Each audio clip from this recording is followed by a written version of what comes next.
नमस्कार, उत्तराखंड समाचार में आपका स्वागत है। मैं देवेंद्र प्रसाद। सबसे पहले मुख्य समाचार। मुख्यमंत्री ने देहरादून शहर में इलेक्ट्रिक बस के ट्रायल का किया शुभारंभ। कहा, इसे वित्तीय वर्ष में 30 बसें चलाने के होंगे प्रयास। पर्यावरण संरक्षण को भी मिलेगा बढ़ावा। अब कोटद्वार की पाखरो रेंज से भी पर्यटक कर सकेंगे टाइगर सफारी। वन मंत्री डॉक्टर हरक सिंह रावत ने कालागढ़ टाइगर रिजर्व प्रभाग में टाइगर सफारी का किया शिलान्यास। परिवहन निगम के कर्मचारियों को शीघ्र मिलेगा बकाया वेतन। परिवहन मंत्री यशपाल आर्य ने कहा, अनुपूरक बजट से सरकार देगी कर्मचारियों को वेतन।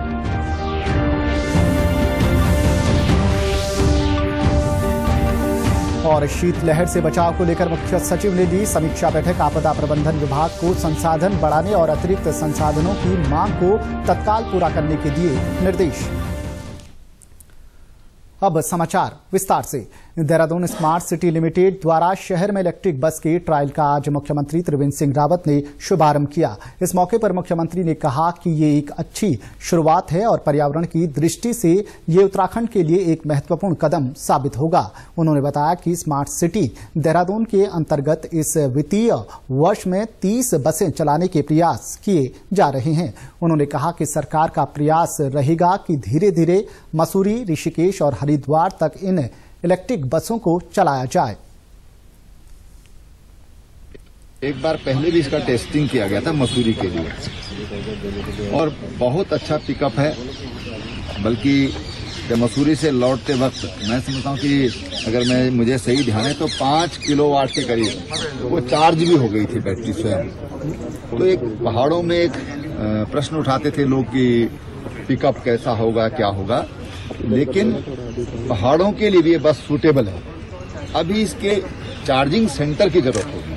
तो भारत सरकार का प्रयास है कि हम 2030 तक पूरे देश को इलेक्ट्रिक बसों पर लाएं। देहरादून स्मार्ट सिटी लिमिटेड के सीईओ आशीष कुमार श्रीवास्तव ने बताया कि स्मार्ट सिटी के तहत शहर को प्रदूषण से मुक्त रखने की योजना है। इलेक्ट्रिक बस की सफलता के बाद इसका और विस्तार किया जाएगा। एक तो ये इलेक्ट्रिक बस है तो पोल्यूशन के कंट्रोल में बहुत बड़ा रोल होगा इसका। दूसरा एक जो सबसे इम्पोर्टेंट इशू है कि पब्लिक ट्रांसपोर्ट देहरादून में एक अच्छा पब्लिक ट्रांसपोर्ट हम लोगों को दे पाएंगे, जिससे कि लोगों को एक जगह से दूसरे जगह आने जाने में आसानी है। एक बार चार्ज करने के बाद ये 150 किलोमीटर जो है ये बस आराम से चलेगी। देखिए, पर्वतीय क्षेत्रों में भी अब ये क्योंकि देहरादून स्मार्ट सिटी लिमिटेड का तो एरिया जो है वो सारा का सारा नीचे का देहरादून का एरिया है, बट डेफिनेटली इसको हम लोग कोशिश करें, क्योंकि इसके पहले एक बार मसूरी के लिए भी ट्रायल हुआ है और सफल हुआ है। इसको भी मसूरी एक बार ले जा करके देखा जाएगा। मुख्यमंत्री त्रिवेंद्र सिंह रावत ने हरिद्वार जिले में कोविड-19 के कारण आइसोलेशन में रह रहे व्यक्तियों की मॉनिटरिंग के लिए इंटरएक्टिव वॉइस रिस्पांस सिस्टम के ट्रायल रन का शुभारंभ किया। इस प्रणाली के द्वारा आइसोलेशन में रह रहे व्यक्तियों की मॉनिटरिंग की जाएगी। सिस्टम द्वारा पूछे गए सवालों की प्रतिक्रिया के अनुसार सभी समस्याएं और जानकारियां सिस्टम में दर्ज होंगी। मुख्यमंत्री ने आइसोलेशन में रह रहे एक व्यक्ति से फोन पर बात कर उनके स्वास्थ्य का हाल भी जाना। इस अवसर पर उन्होंने कहा कि कोविड से संक्रमित व्यक्ति की मॉनिटरिंग करना आवश्यक है। साथ ही ये भी सुनिश्चित किया जाए कि उसे किसी प्रकार से कोई परेशानी ना हो। वहीं मुख्यमंत्री ने जिलाधिकारी हरिद्वार से मंदिरों में प्रयोग होने के बाद फूलों से नवीन प्रयोग करने की बात भी कही। मुख्यमंत्री ने चंडीघाट में साउंड एंड लाइट शो का प्रस्तुतिकरण देखा। इसके साथ ही जिला प्रशासन हरिद्वार की ओर से कोरोना वॉरियर्स के लिए समर्पित वीडियो गीत कोटि कोटि नमन को भी लॉन्च किया। पौड़ी जिले के प्रभारी मंत्री सुबोध उनियाल ने आज विकास भवन सभागार में जिला योजना की समीक्षा बैठक ली, जिसमें वर्ष 2020-21 में 79 करोड़ 86 लाख के सापेक्ष 65 करोड़ अवमुक्त किया गया। वहीं प्रभारी मंत्री ने 95% धनराशि जिलाधिकारी के अनुमोदन के बाद विकास कार्यों में खर्च करने पर खुशी भी जताई। उन्होंने कहा कि जिले में रिखणी खाल के पलेटिया में सेब की नर्सरी शुरू करने से जिले में किसानों के लिए रोजगार के नए अवसर पैदा होंगे। वहीं लॉकडाउन के कारण वापस आए प्रवासियों को स्वरोजगार के अवसर उपलब्ध कराने पर भी उन्होंने जोर दिया। 65.97 लाख रुपया अवमुक्त हुआ जिलाधिकारी के निवर्तन पे, और जिसमें उन्होंने तकरीबन 96% पैसा मेरे अनुमोदन के बाद विभिन्न विभागों को रिलीज किया जा चुका है। और विभिन्न विभागों को रिलीज करने के बाद जो उपलब्धि है वो 79.61% है। तो 79.61%, ऑलमोस्ट 80% हुआ। ये जो एक्सपेंडिचर है ये अपने आप में इस बात को दिखाता है कि बैठक में शिक्षा सचिव आर मीनाक्षी सुंदरम ने भी शिक्षा विभाग के अधिकारियों को 10वीं और 12वीं बोर्ड परीक्षा के छात्रों की स्कूलों में उपस्थिति बढ़ाने और उनके कोर्स को पूरा करवाने के निर्देश दिए। शिक्षा सचिव ने कहा कि 10वीं और 12वीं के छात्रों को बोर्ड परीक्षा का सामना करना है, इसलिए स्कूल खोलने जरूरी है। उन्होंने कहा कि पहाड़ों में हर बच्चे के पास स्मार्टफोन नहीं है और इंटरनेट की समस्या का भी सामना करना पड़ रहा है। ऐसे में वर्चुअल क्लास सफल नहीं हो पा रही है। 10th स्टैंडर्ड और 12th स्टैंडर्ड का क्लास शुरू कराएंगे। अभी अन्य जो क्लासेस हैं उसकी हमने स्कूल स्टार्ट नहीं किया है, क्योंकि ये दोनों बोर्ड एग्जाम्स फेस करने वाले बच्चे हैं। आप लोगों को मालूम ही है कि ऑनलाइन एजुकेशन जो है सरकारी सिस्टम में चलाना बड़ा मुश्किल है। उसकी दो कारण हैं। एक तो डिवाइसेस की कमी भी है। कई सारे बच्चे हैं जिनके पास किसी प्रकार की स्मार्टफोन या लैपटॉप या टैबलेट नहीं होता है। दूसरा, इंटरनेट कनेक्टिविटी का इश्यू भी है। तो उन सबको देखते हुए कम से कम बोर्ड एग्जाम्स के जो बच्चे हैं वो कॉन्फिडेंटली अपने एग्जाम को फेस करें। कॉर्बेट टाइगर रिजर्व के अंतर्गत अब पर्यटक पाखरो रेंज से भी टाइगर सफारी का लुत्फ उठा सकेंगे। कोटद्वार के कालागढ़ टाइगर रिजर्व प्रभाग की पाखरो रेंज में आज वन मंत्री डॉक्टर हरक सिंह रावत ने टाइगर सफारी का शिलान्यास किया। उन्होंने इसके खुलने से स्थानीय लोगों को बड़ी संख्या में रोजगार मिलने की आशा जताई। उन्होंने कहा कि लंबे समय से पाखरो रेंज से पर्यटकों को सफारी कराने की मांग की जा रही थी। इससे कोटद्वार क्षेत्र को पर्यटन के क्षेत्र में एक और कामयाबी मिल गई है। कोटद्वार, जहां कर्ण नगरी चक्रवर्ती राजा भरत की जन्मस्थली के रूप में जाना जाता था, वहीं पूरी दुनिया के लिए टाइगर के आवास के रूप में, टाइगर के केंद्र के रूप में, टाइगर क्षेत्र के रूप में भी इसकी पहचान पूरे देश और दुनिया में आज इस नए युग के बाद होगी।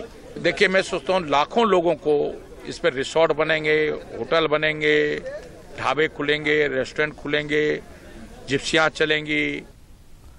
वहीं उप वन संरक्षक कालागढ़ टाइगर रिजर्व अखिलेश तिवारी ने कहा कि पाखरो रेंज में लगभग 106 हेक्टेयर भूमि पर टाइगर सफारी की जा सकेगी, जिसमें म्यूजियम और गेस्ट हाउस का भी निर्माण किया जाएगा।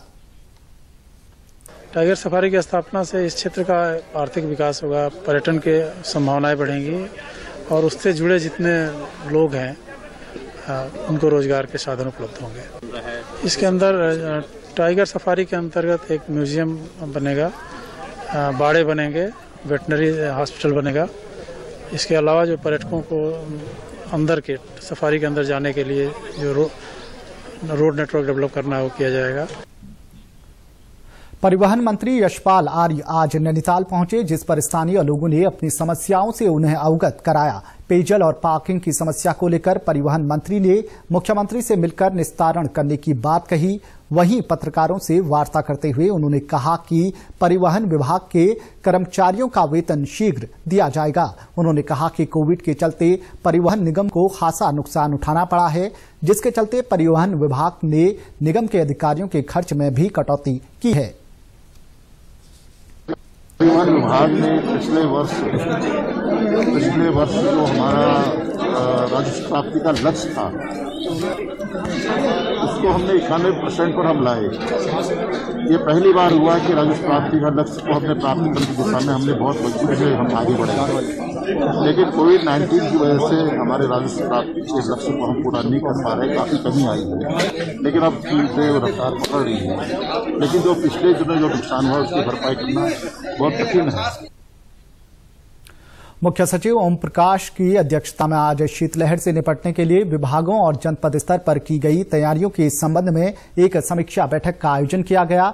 बैठक में मौसम विभाग के निदेशक विक्रम सिंह ने प्रदेश में शीतलहर से प्रभावित होने वाले क्षेत्रों की जानकारी दी। इसके पश्चात मुख्य सचिव ने प्रत्येक जनपद से शीतलहर को लेकर की गई पूर्व तैयारी, बनाए गए प्लान और उनके संसाधनों इत्यादि की जानकारी ली। उन्होंने कहा कि शीतलहर के दौरान आवश्यकता अनुसार जनपद के विभिन्न क्षेत्रों क्षेत्रों में अलाव जलते रहें और रैन बसेरों को बढ़ाया जाए। उन्होंने कहा कि सभी जनपद इस बात को सुनिश्चित कर लें कि शीतलहर के सीजन में उनके यहां पर्याप्त खाद्य आपूर्ति का स्टॉक उपलब्ध हो। आबादी वाले क्षेत्रों में जंगली जानवरों खासकर हाथी से बचने और खेतों की फसल को बर्बाद होने से बचाने के लिए सोलर फेंसिंग कारगर साबित हो रही है। थानो रेंज के रेंजर एलन डोभाल ने बताया कि वन विभाग ने जंगली जानवरों को रोकने के लिए कई स्थानों में सोलर फेंसिंग वायर लगाई है, जिसके बाद जंगली जानवरों का आबादी वाले क्षेत्रों में रुख कम हुआ है। उन्होंने बताया कि ग्रामीण हाथियों के द्वारा फसल बर्बाद होने की बार बार शिकायत करते थे, जिस पर वन विभाग ने जंगल से सटे ग्रामीणों के खेतों पर भी सोलर फेंसिंग वायर की तारबाड़ की है। इनके अंदर अभी 12-13 किलोमीटर सोलर फेंसिंग का कार्य किया है, तो ग्रामीणों को इससे काफी फायदा हुआ है। तब से ग्रामीणों या खेतों में कहीं हाथी की कोई शिकायत नहीं। जब से सोलर फेंसिंग का कार्य किया गया है, खेतों में हाथी नहीं जा रहे हैं। पिछले हफ्ते टिहरी गढ़वाल से हल्द्वानी लाई जा रही आबकारी विभाग की 450 पेटी अंग्रेजी शराब के गायब होने और वाहन का अल्मोड़ा जिले में मिलने का खुलासा हुआ था। इस घटना पर पुलिस महानिदेशक ने नाराजगी जताते हुए एसएसपी अल्मोड़ा को जांच करने के निर्देश भी दिए थे। इस मामले में गठित एसओजी ने घटना का खुलासा करते हुए 8 अभियुक्तों को गिरफ्तार कर लिया है। वरिष्ठ पुलिस अधीक्षक आयुष अग्रवाल ने बताया कि एसओजी टीम ने 8 अभियुक्तों को गिरफ्तार किया है। अभियुक्तों के पास से 390 पेटी शराब बरामद हुई है। वहीं ट्रक चालक अब भी फरार है। पुलिस ने सभी के विरुद्ध आईपीसी की धारा 407, 420 व 424 के तहत मुकदमा पंजीकृत किया है। उन्होंने बताया कि इस मामले में अभियुक्तों को पकड़ने में चमोली जिले की पुलिस का भी सहयोग लिया गया। वहीं त्वरित कार्यवाही करने पर पुलिस महानिदेशक अशोक कुमार ने पुलिस टीम को 20,000 का पुरस्कार प्रदान किया है। इनकी जो शराब थी 450 पेटी शराब थी। 1 तारीख को ये टेढ़ी गढ़वाल से चली थी और ये 3 तारीख को इसको हल्द्वानी पहुंचना था, लेकिन ये नहीं पहुंची थी। और जब इनके द्वारा जीपीएस की लोकेशन ली गई तो जो ट्रक था वो 5 तारीख को थाना द्वारा हाट क्षेत्र में मिला था, जो बिल्कुल खाली था, उसमें कोई भी शराब नहीं थी। तो उस आधार पर मुकदमा पंजीकृत किया गया और इसमें एसओजी और थाने की अलग अलग टीमें गठित की गई इस घटना के अनावरण के लिए। तो इसमें आज पूरी सफलता मिली है पुलिस को। चमोली जिले के जोशीमठ शहर को दीर्घकालीन पेयजल योजना का लाभ मिलेगा। जिला प्रशासन ने एनटीपीसी के साथ 15 करोड़ 81 लाख की धनराशि का एमओयू साइन किया है। इस योजना के अंतर्गत जोशीमठ नगर क्षेत्र के लिए 3 एमएलडी जल को पूर्व निर्मित जलाशयों से जोड़कर जलापूर्ति की जाएगी। जिलाधिकारी ने बताया कि सीएसआर के तहत एनटीपीसी ने इस योजना के लिए धनराशि जारी की है। योजना के निर्माण हेतु वन भूमि की सैद्धांतिक स्वीकृति भी केंद्र सरकार से मिल चुकी है। उन्होंने बताया कि हर साल लाखों की संख्या में देश विदेश से यहां श्रद्धालु पहुंचते हैं। साथ ही स्थानीय लोगों को भी पेयजल की समस्या होती है। इस परियोजना से पेयजल की भरपूर आपूर्ति हो सकेगी। यहाँ पे एक पीएसयू है और उन्होंने सीएसआर के अंतर्गत यहाँ पे 15.8 करोड़ का ड्रिंकिंग वाटर सप्लाई के संबंध में एमओयू साइन किया, जो कि उत्तराखंड पेयजल निगम के द्वारा यहाँ पे जोशीमठ की ड्रिंकिंग वाटर सप्लाई स्कीम बनाई जाएगी। तो एक बहुत ही बड़ी उपलब्धि होगी हमारे जिले के लिए। और इसके अतिरिक्त भी अन्य कुछ काम उनसे डिस्कस किए गए जो कि जनहित में वो करा सकते हैं, तो उसके लिए भी उन्होंने सहमति दी है और उसके प्रपोजल्स हेडक्वार्टर में भेजकर शीघ्र उस पर भी स्वीकृति प्राप्त हो जाएगी। और इसके अतिरिक्त उन्होंने जो अन्य काम किए या जो उनके अन्य इश्यूज हैं उस पर भी चर्चा की गई। उत्तराखंड के समाचारों में बस इतना ही। चलते चलते मुख्य समाचार एक बार फिर। मुख्यमंत्री ने देहरादून शहर में इलेक्ट्रिक बस के ट्रायल का किया शुभारंभ। कहा इस वित्तीय वर्ष में 30 बसें चलाने के होंगे प्रयास। पर्यावरण संरक्षण को भी मिलेगा बढ़ावा।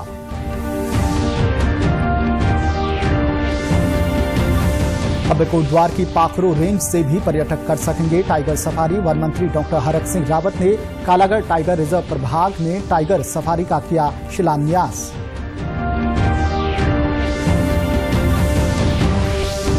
परिवहन निगम के कर्मचारियों को शीघ्र मिलेगा बकाया वेतन। परिवहन मंत्री यशपाल आर्य ने कहा अनुपूरक बजट से सरकार देगी कर्मचारियों को वेतन।